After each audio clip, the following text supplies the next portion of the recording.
Okay? Why are you doing it instead? The IRS is scary. Okay?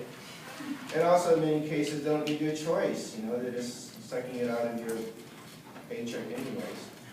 In other words, you're coerced, okay, you're forced, okay, somehow to do this. So he needs to talk a little bit more about, I guess, the coercion, okay, part of the equation, that's what I say. Let's see. Also in the case of animals, let's say. For Hume, he thought that that animals were not part of our community, okay? And so there's no point in us being, you know, just to them, okay? Such could not really benefit our society as such. That's kind of crude, but there you have it. So you're going to be reading part of his inquiry concerning the principles of morals, okay? And he starts off by saying, well, you can divide ethical theories into two camps, okay? So he's making a division for us. Those that say that it's okay to have an emotional basis for your moral choice, and those that say that it's not okay. Okay, so I'll give you an example of two of those. You have Socrates, okay, and so good things attract us, they're beautiful to us. And of course, on the other hand, you could have someone like Immanuel Kant, okay, famously, who thinks that you ought not to have emotional reasons for the moral choice. Instead, you just recognize that it's the rational thing to do. Now, Hume thinks that it's a widespread natural phenomenon that you have emotional reasons for picking out the right thing to do. So this is an idea that he doesn't just want to throw out the window. He wants to investigate it instead. And so he points out that there's a certain special class of virtues, which he calls the social virtues.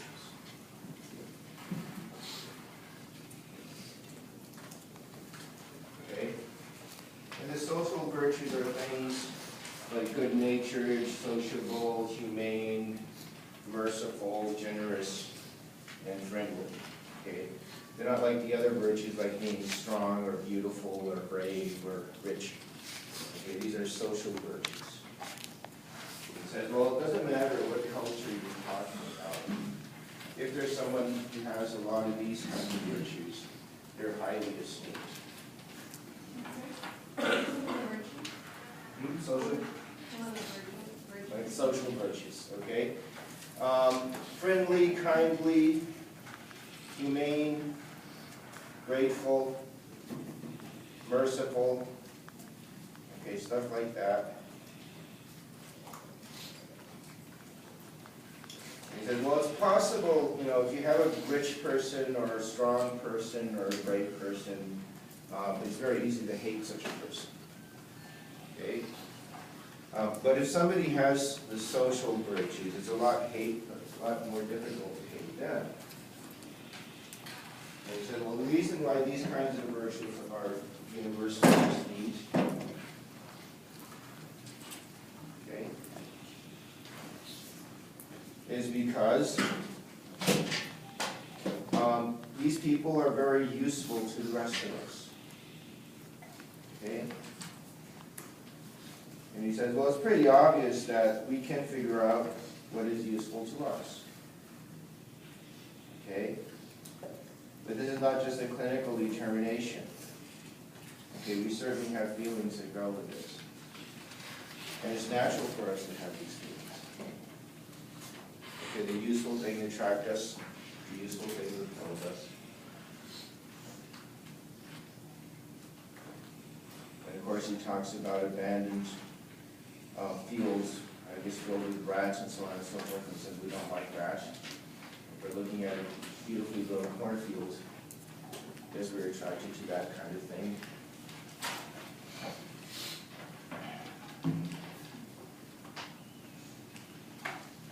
And he says, well, we're capable of valuing something in general and not just particular.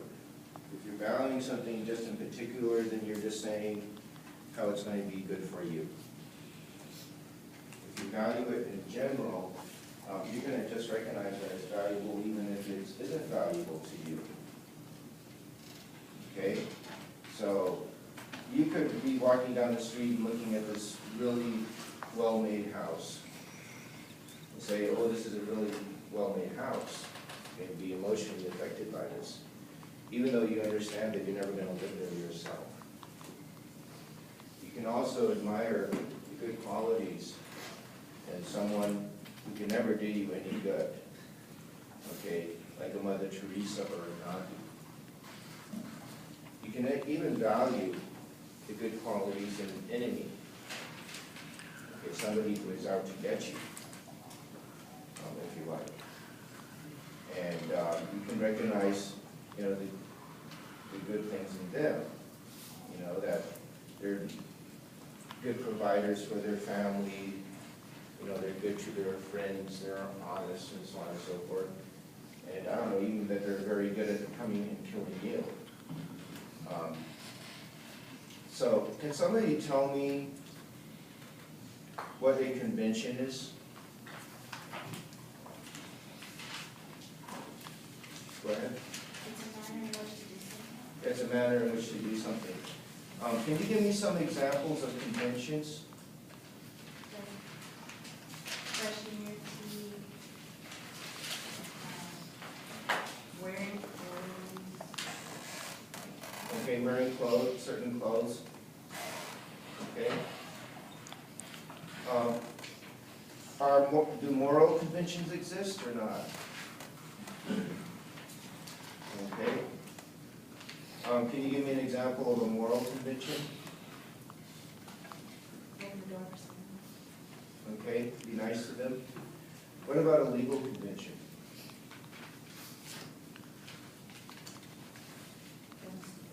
Don't steal. Well, you drive on the right side of the road instead of the left. Are there countries where they drive on the other side of the road? Okay, so it can be different. Okay. I don't know, pay your taxes, pay your bills, okay, stuff like that. You can't take your neighbor's things. If it's stealing, you can think of different things, okay, like that.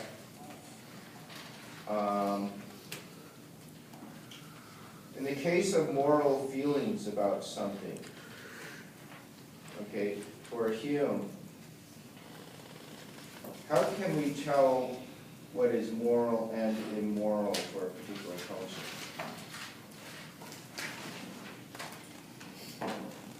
Go ahead. Do a mass survey of some sort. Okay. Just going out there and asking, okay? And if somebody says, I think that that is morally wrong,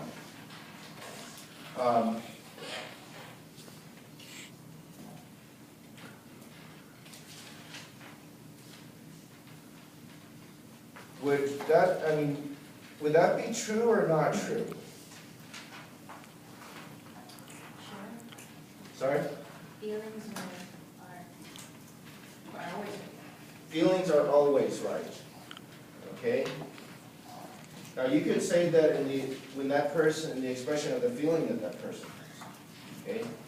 That is right in itself. Okay? But does that mean that we can't have any kind of analysis of that feeling at all? That we can't say, well, that's a feeling that you had, but actually, the morality that you have doesn't really produce good practical results to it. In fact, perhaps you could improve it. Perhaps you could, change that convention, if you like. Could we do such a thing for David Hume? Yes or no? Yes.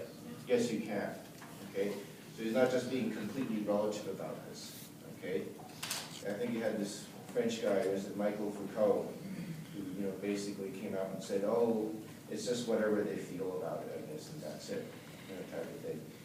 David Hume is not being that silly about this. That's it.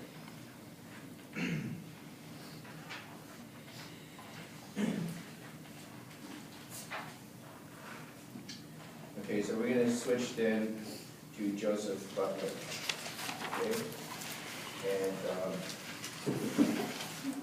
Joseph Butler is actually a theologian. Okay, so, but he wrote a series of sermons, and they're actually philosophically important.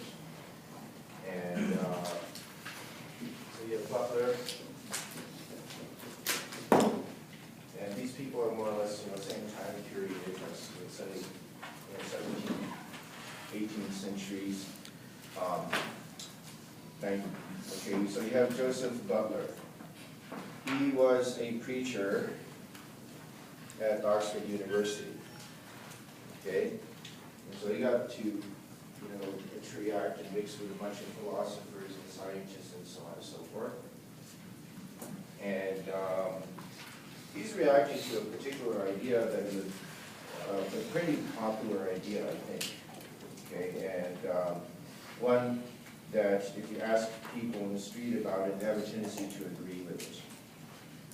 And this would be the hypothesis of egoism.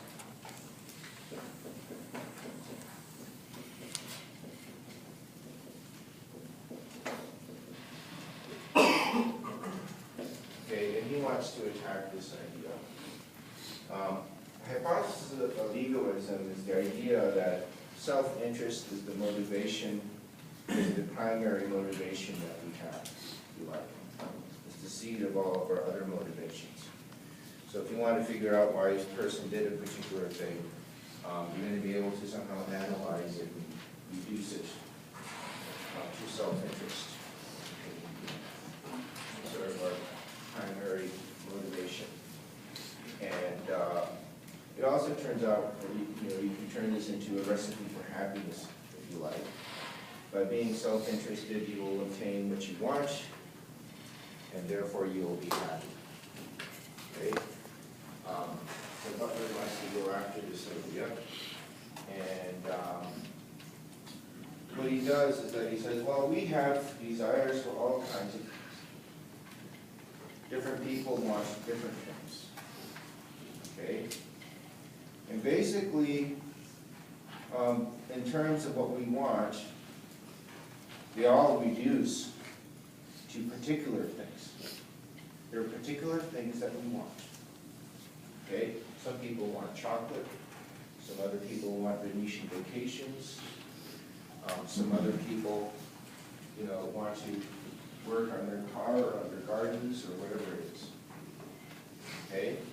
So he makes a distinction for us between what he calls particular desires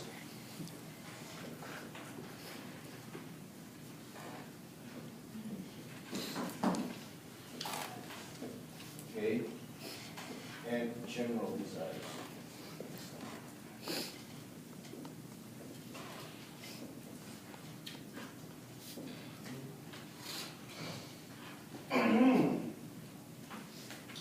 And so, the particular desire is just a particular thing that you want it in itself.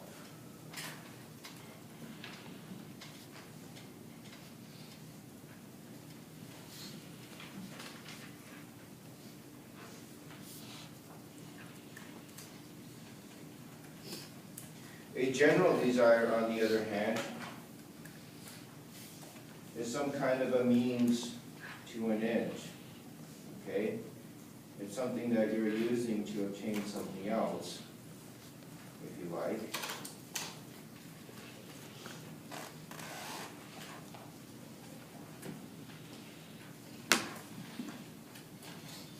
Now, Butler maintains that self-interest itself is a general desire. Okay?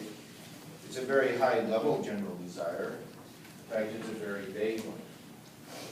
Okay, so when you say that you're self-interested, you're just saying that you want to improve your situation. Okay? In some vague manner, I guess, in the future.